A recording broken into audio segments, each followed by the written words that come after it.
నమస్కారం మిత్రులారా, నేను మీ జర్నలిస్ట్ రమేష్ని. కొన్ని నిజాలు మాట్లాడుకునే ముచ్చట్లయితే రేవంత్ రెడ్డి క్రియేట్ చేస్తా ఉన్నాడు. ఫార్ములా ఈ రేస్ కేసులో ప్రధాన నిందితుడైన కేటీఆర్ అని ఒక ముద్రను ముద్రించి సంక్రాంతికి జైలుకు వస్తున్నా అనుకుంటా ట్యాంప్లెట్ క్రియేట్ చేసుకుంటూ ఎట్టి పరిస్థితుల కేటీఆర్ని జైలుకి పంపాలని రేవంత్ రెడ్డి పన్నాగం మనం చూసింది. అదే విషయంలో రేవంత్ రెడ్డి కేటీఆర్ని జైల్లో పంపడానికి పెట్టిన ఖర్చు ఎంతో తెలుసా మిత్రులారా? అందులో నుంచి ఆ ఖర్చు రైతులకైనా రైతు బంధు ఇచ్చినా సరిపోవనేది నా ఆలోచన. కొన్నిసార్లు ఆ ముచ్చట్లు చూసుకుంటే ఇక చూసుకోండి ఒకసారి.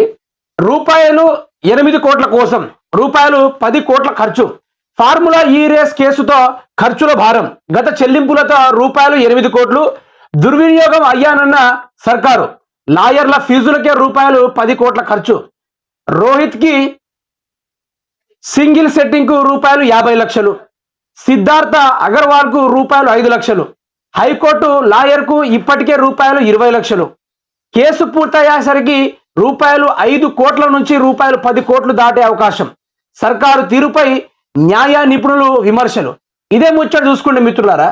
ఈ ఆరోపణలు అంటే ఇప్పుడు అధికారంలో ఉండడని వేలాది వేల కోట్ల రూపాయలు ప్రజలకు ఏమని చెప్తారు? ప్రెస్ మీట్ పెట్టినప్పుడల్లా నా తన డబ్బులు లేవు, కేసీఆర్ అప్పు చేసిపోయిండు, నేను చేయి తిప్పుకోవాలి, అంతర్దాకా ప్రజలు వేచి ఉండాలి, అప్పటిదాకా రైతు బంధు వేయలేను, రుణమాఫీ కూడా చేయాలని ఈ దొంగ నాటకం ముచ్చట్లేమో ప్రెస్ మీట్ల ముందు ప్రజలకు వినపడేటట్టు రేవంత్ రెడ్డి చెప్తాడు. కానీ కేటీఆర్ లోపల పెట్టడానికి అక్షరాల ఎన్ని వేల కోట్ల రూపాయలు అంటే ఆడ 8 కోట్ల కోసము సార్ పెట్టింది 10 కోట్ల ఖర్చు. అంటే ఇందులో రైతులకు రైతు బంధు ఇచ్చేటోళ్ళు, ఇందులో ఎస్ఆర్ఎస్పి కెనాళ్లకు నీళ్లు దిప్పే వారి యొక్క ఏవైతే వర్కర్స్ ఉన్నారో వాళ్ళకు కూడా పైసలు ఇచ్చే అవకాశం ఉండు. రాష్ట్రంలో ఎన్ని చూసుకున్నా కూడా మహిళలకు 2500 కానీ రాష్ట్రంలో ఏ పరంగా చూసుకున్నా కానీ రకరకాల శాఖ వారికి రేవంత్ రెడ్డి చెప్పిన ఆదేశాల మేరకు, రేవంత్ రెడ్డి ఇచ్చిన 6 గ్యారెంటీల మేరకు, రేవంత్ రెడ్డి 420 హామీలకు పూర్తి స్థాయిలో ఈ యొక్క డబ్బులు మొన్నటికి మొన్న విద్యుత్ సభలకు 100 కోట్ల రూపాయలు కావాలని బుగ్గిపాలు చేసి గాల్లో కలిపినట్టే. ప్రజలకు పనికొచ్చేది ఏమైనా చేయవయ్యా ముఖ్యమంత్రి అంటే అవన్నీ అవసరం లేదు. కేటీఆర్ని జైలుకు పంపాలి, తెలంగాణ రాష్ట్ర ప్రజల్ని ముమ్మరమయ్యేలా ఆశ్చర్యపోయేలా ఒక కొత్త నాటకాన్ని క్రియేట్ చేయాలి. ఇది రేవంత్ రెడ్డి తీరు మనం చూస్తూనే ఉన్నాం.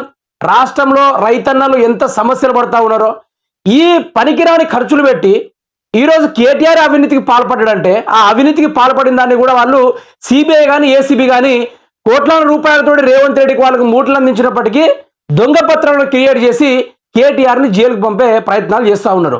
సరే, నీ ప్రయత్నాలకు నేను సరితూగుతాను. అదే ప్రయత్నం ఏదో రాష్ట్ర రైతన్నలకు కానీ రాష్ట్ర ప్రజలకు కానీ ఎందుకు చేకూర్చలేదు?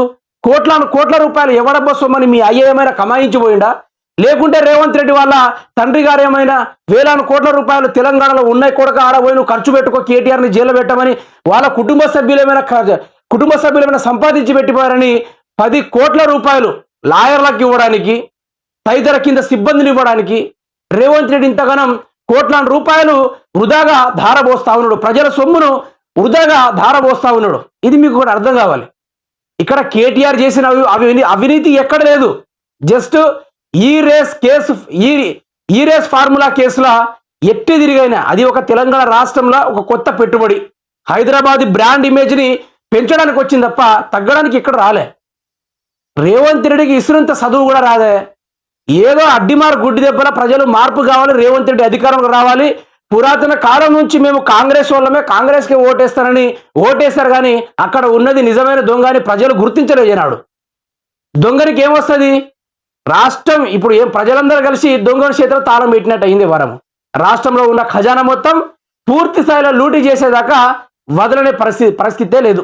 ఈ తీరుగా రేవంత్ రెడ్డి చేస్తా ఉన్నాడు. అటు కేటీఆర్ పైన కేసులు పెడతా ఉన్నాడు, ఆర్జీటీవీ జర్నలిస్ట్ రాజు పైన కేసులు పెడతానే ఉన్నాడు. అంత అవసరం ఏమొచ్చింది? అటు ప్రభుత్వాన్ని ప్రశ్నిస్తున్నాడని కేటీఆర్ పైన, ఇటు ప్రభుత్వాన్ని రైతులు తిడుతున్న వైనాన్ని యూట్యూబ్లో సోషల్ మీడియాలో అప్లోడ్ చేస్తున్న దాన్ని రాజ్ కుమార్ పైన ఇటువంటి కేసులు పెట్టి జైల్లో పెట్టి నువ్వేం పొడుగు కావు రేవంత్ రెడ్డి. నీ యొక్క కుర్చీని కూలగొట్టి 60 సంవత్సరాల దాకా మళ్ళీ ప్రజలు రేవంత్ రెడ్డి ఒక రాక్షసుడు అట్లాంటి మనకు వద్దన్నట్టుగా ఆ ప్రయత్నాలు మేము తీసుకుంటాం. ఎట్లాగో నువ్వు చేస్తున్నావు కదా, దాన్ని కళ్ళగట్టినట్టు ఈ తెలంగాణ రాష్ట్ర సమాజానికి మేము చూపెడతాం. ఇక్కడ ప్రజలు ప్రజల్ని అమాయకం చేస్తా ఉన్నాడు. అమాయక ప్రజల్ని ఇంకా మోసగుస్తా ఉన్నాడు.